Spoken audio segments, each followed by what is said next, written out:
அதை தாங்கிக்கிற பக்கம் இருக்கா உங்களுக்கு?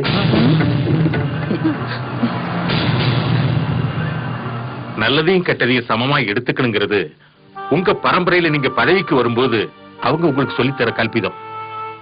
அதனால எதையும் தாங்குற பக்கம் உங்களுக்கு இருக்கும். நல்ல பலனை சொல்லி நீங்க சிரிக்கிறத பார்த்து சந்தோஷப்பட்டேன்னா இப்ப துர்பலனை சொல்ல வேண்டிய துர்பாக்கிய நிலைக்கு ஆளாயிட்டேன். அதை நினைச்சு நான் வருத்தப்படுறேன். சின்ன தம்பிக்கு இப்ப மாரகச்சினை தீவிரமா இருக்கிறதுனால அது நிச்சயமா மரணத்துல கொண்டு போய் தான் முடிக்கும். என்ன வீரசாமி சொல்றீங்க?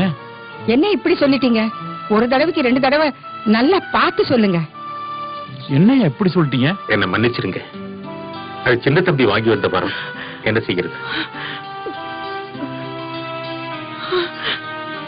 ஐயா, நிஜமாவ சொல்றீங்க? என்னங்க அவர் என்னென்னமோ சொல்றாரு, கேட்டுட்டு சும்மா இருக்கீங்களே? மரகதம், இது எனக்கு முன்னாடியே ஒரு சந்தேகமா இருந்துச்சு. அத உண்மைன்னு சொல்றாரு. தவிர்க்க முடியாத ஒரு கஷ்டம் வரும்போது தாங்கிதானே ஆகணும். நீங்களே இப்படி சொன்னா எப்படிங்க? நீ கொஞ்சம் பொறுமையா இருமா. மேல என்ன சொல்ல வர்றாருன்னு தான் கேட்போமே. பொறுமையா இருக்கணுமா? நம்ம பிள்ளைங்க என்ன பேசுறீங்க நீங்க? இரு வீரசாமி, பாண்டியனுக்கு இப்படி ஒரு கண்டம் இருக்குன்னு நல்லா தெரியும். அதுக்கு ஏதாவது பரிகாரம் பண்ணி தப்பிக்க வைக்கிறது உங்க கையில தான் இருக்கு. வர்ற விதி வழி தாங்காதுன்னு சொன்னவங்க விதிய மதியால வெல்லலாம்னு சொல்லியிருக்காங்க. அதனால ஏதாவது பரிகாரம் இருக்கான்னு பாக்குறேன். அது வரைக்கும் கொஞ்சம் அமைதியா இருங்க.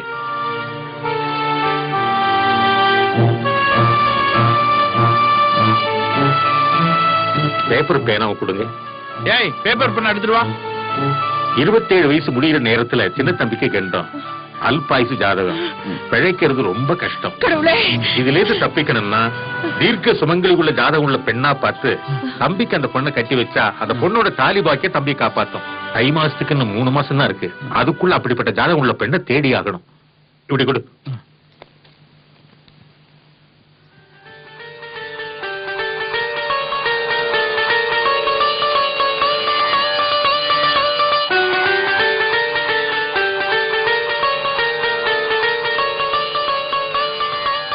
இதுதான் தீர்க்க சுமங்கலி ஜாதகம்.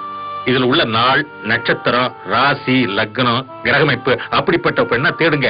அப்படி ஒரு பெண் கிடைச்சா உடனே எனக்கு நீங்க சொல்லி அனுப்புங்க. நான் வந்திருந்து நல்ல முறையில கல்யாணத்தை முடிச்சு வைக்கிறேன். நீங்க கவலையே படாதீங்க. நான் வரேன்.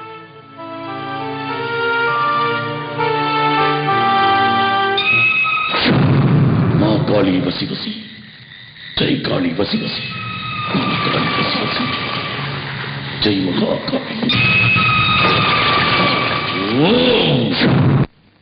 சௌந்தர்யா, சௌந்தர்யா, வாமா போலாம்.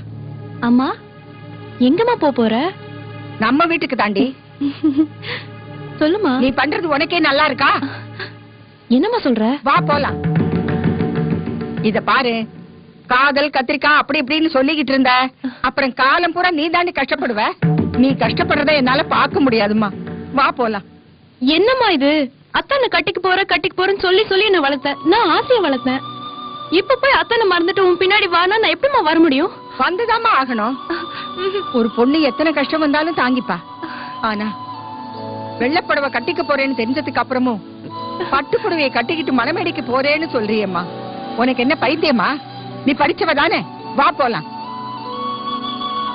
ஐயோ அம்மா, ஜோசியங்கிறது உண்மையா? அது நீ நம்புறியா? நம்பிக்கை உள்ளவங்க ஜோசியத்தை நம்புவாங்க. நானும் உங்க மாமாவும் அதை நம்புறோம். எந்தவித அசம்பாவிதமும் நடந்துடக்கூடாதுன்னு தான் நாங்க பயப்படுறோம். பாண்டியனுக்கு எந்த குறை இருந்தாலும் நான் பொறுத்துக்குவேம்மா. அவனுக்கு அல்ப ஆயுசுன்னு தெரிஞ்சதுக்கு அப்புறமும் அவனுக்காக நம்ம பிரார்த்தனை பண்ணலாமே தவிர ஒண்ணு அவனுக்கு கட்டி கொடுத்துட்டு அப்புறம் நீ அவங்களையா இருக்கிறத ஐயோ என்னால தாங்க முடியாதுமா, தாங்க முடியாது. என்னம்மா சொல்ற? இத பாருடி, எனக்கு காசு, கௌரவம், பணம், அந்தஸ்து இதெல்லாம் முக்கியம் இல்லடி. உன் கழுத்துல தாலி ஏறணும். நீ தீர்க்க சுமங்கலியா சந்தோஷமா இருக்கணும்.